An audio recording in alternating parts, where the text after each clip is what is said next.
भारत की प्रथम शिक्षिका महिला राष्ट्रमाता सावित्रीबाई फुले के 191वीं जयंती के अवसर पर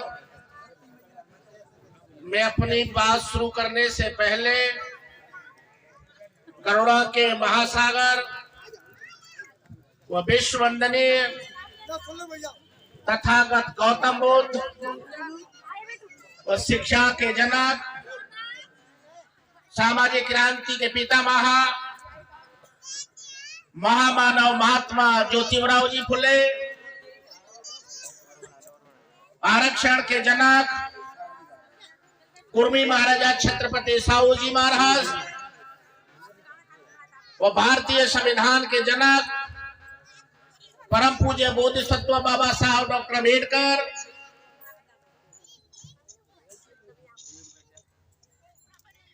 बामसेन DS4 और BSP के जनक, हम सबके राजनीतिक गुरु परम पूज्य साहब कांशीराम जी और हम सबको राजनीति की नई दिशा देने वाले जिनकी कल जयंती है, परम पूज्य सतना के पूर्व सांसद सुखलाल कुशवाहा जी के चरणों में श्रद्धा के सुमन अर्पित करते हुए मंच पर विराजमान मेरे सभी सम्मानीय नेता साथी, सामाजिक बंधु और उपस्थित मेरे सभी सम्मानीय बुजुर्गों, साथियों, वैसे मेरा भाषण आखिरी में होना था, लेकिन मुझे कल हमें अपने समाज के पूर्व नेता, सतना के पूर्व सांसद परम पूज्य सुखलाल कुशवाहा जी की जयंती में कल रीवा में मुझे पहुंचना है। 5:30 बजे मेरी ट्रेन है। ट्रेन मेरा इंतजार नहीं करेगी, वो अपने समय पर छूटेगी, इसलिए मुझे समय से पहले वहां पहुंचना मेरा जरूरी है। इसलिए मैं आप लोगों से क्षमा चाहूंगा, मैं लंबी बात आप लोगों से नहीं कर पाऊंगा, लेकिन मुझे बड़ा गर्व है, मैं फक्र के साथ कह सकता हूं कि आज इस मंच पर जो लोग बैठे हैं, जो विचारधारा के लोग हैं, ऐसे ऐसे वक्ता यहाँ बैठे, अगर हम मंच पकड़ लेंगे तो 2-2 दिन लगातार वो बोलते रहेंगे, मेरी कमी आप लोगों को नहीं खलेगी। मैं आपको बता देना चाहता हूं, वो सारी बातें आप लोगों के बीच में कहेंगे, आप उनकी बातों को सुने।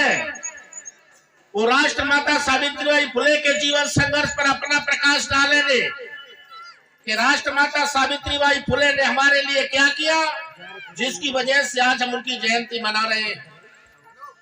साथियों, ये प्रकृति का नियम है, सिद्धांत है, ये कटु सत्य है कि जो आया है उसे जाना है, मृत्यु सत्य है, उसे कोई झुटला नहीं सकता।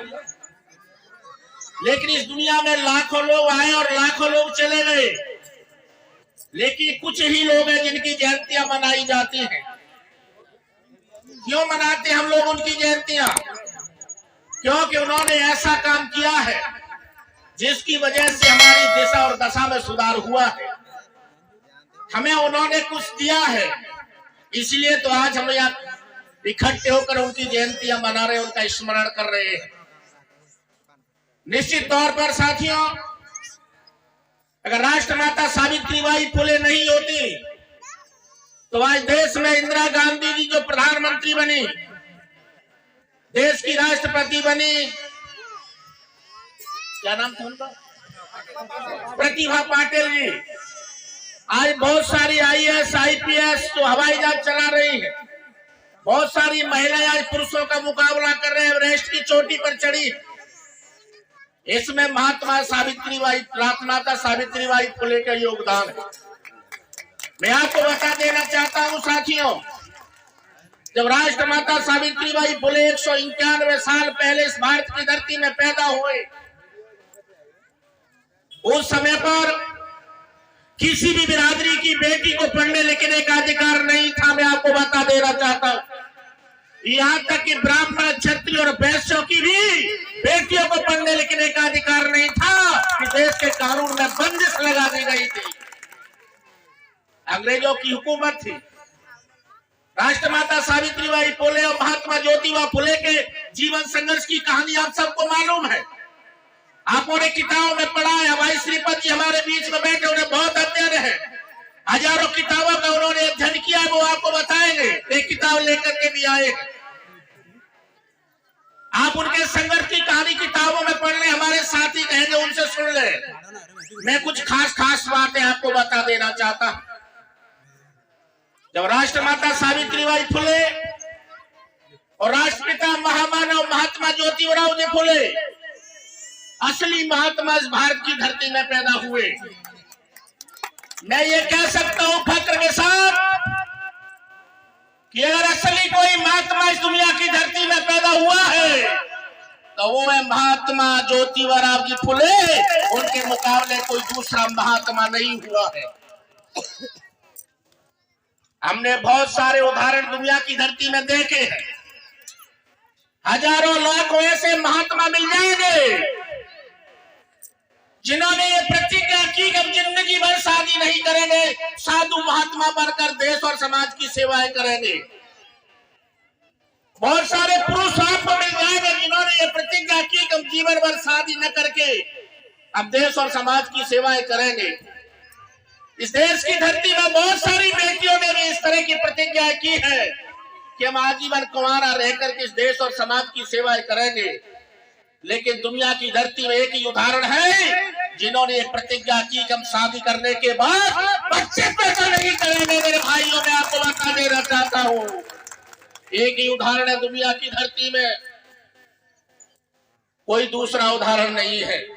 इसलिए हम कहते हैं कि असली महात्मा, जब किसी की शादी हो जाती है, बहू घर आ जाती है, और जब 2, 3, 4 साल निकल जाते हैं, बहू के कोई बेटा नहीं होता है, तो पूरा घर परेशान हो जाता है।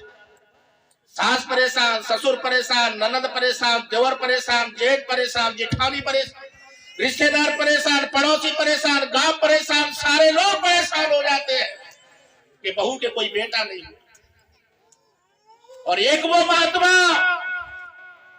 जिन्होंने प्रतिज्ञा की कि हम शादी करने के बाद बच्ची पैदा नहीं करेंगे, बताओ इससे और बड़ा कोई उदाहरण हो सकता है? उन्होंने कहा कि इस देश की सारी जनता हमारी है, ये हमारे बेटे हैं, ये हमारे भाई है, ये हमारे दादा है, सब हमारे हैं, हम इनके लिए संघर्ष करेंगे। क्या बात का संघर्ष, क्या संघर्ष करना चाहते थे वो, मैं आपको बता देना चाहता हूं साथियों। उस समय पर हम सबकी शिक्षा पर पाबंदी लगी हुई थी। उन्होंने कहा कि दुनिया की धरती में कोई भी महात्मा, कोई भी संत, कोई भी ऋषि मुनि भला नहीं कर सकता। कोई भी देवता, चाहे 33 करोड़ में से कोई भी हो, भला नहीं कर सकता है। आप कितने भी दान पुण्य कर लो, भला नहीं हो सकता है। इतना बड़ा देश जो कई भाषाओं में बटा हुआ है, कई राज्यों में, कई गांवों में, कई मजरों टोलों में, ये बड़ा देश, और एक महात्मा ज्योतिबा फुले और राष्ट्रमाता सावित्रीबाई फुले इतने बड़े देश को सुधारना चाहते थे। तब उन्होंने सोचा कि हमारे पास केवल एक ही मूल मंत्र है, केवल एक ही हमारे पास हथियार है जिससे हम इस देश के लोगों का एक साथ भला कर सकते हैं। तो दोनों ने बैठ करके निर्णय लिया कि अगर हम अपने देश का भला करना चाहते हैं, इस देश के लोगों का भला करना चाहते हैं, तो इस देश के अंदर में जो बुराई है कि शिक्षा को हमारे लोगों से दूर रखा गया है, अगर किसी भी देश का सत्यानाश का अगर असली कोई कारण है, अगर किसी समाज के सत्यानाश का अगर कोई कारण है, अगर किसी के परिवार के सत्यानाश का अगर कोई कारण है, तो उस परिवार और समाज और देश की शिक्षा है और कोई दूसरा कारण नहीं है। मैं आपको बता देना चाहता हूँ, ये दवाई ढूंढ ली थी महात्मा ज्योतिबा फुले ने, इस दवाई से हम देश का इलाज करेंगे। तो उन्होंने प्रतिज्ञा की कि हम लोगों को पढ़ाने लिखाने का काम शुरू करूंगा।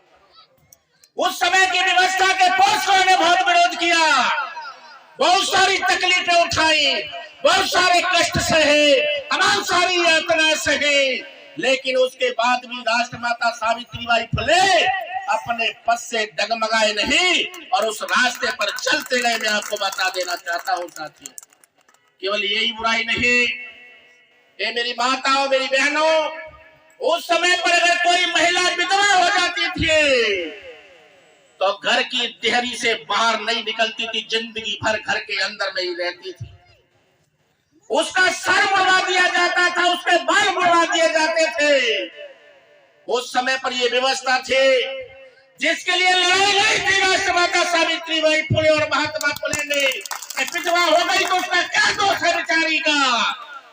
उसका पति शराब ही निकल आया, या एक्सीडेंट में खत्म हो गया, या बीमारी से मर गया, भगवान ने उसे उठा लिया, तो उसका क्या दोष है जिसका सर मुड़ा करके और उसके चार दिहाड़ी के अंदर में रखा जाता था? इसका विरोध किया था राष्ट्रमाता सावित्रीबाई फुले और महात्मा ज्योतिबा फुले।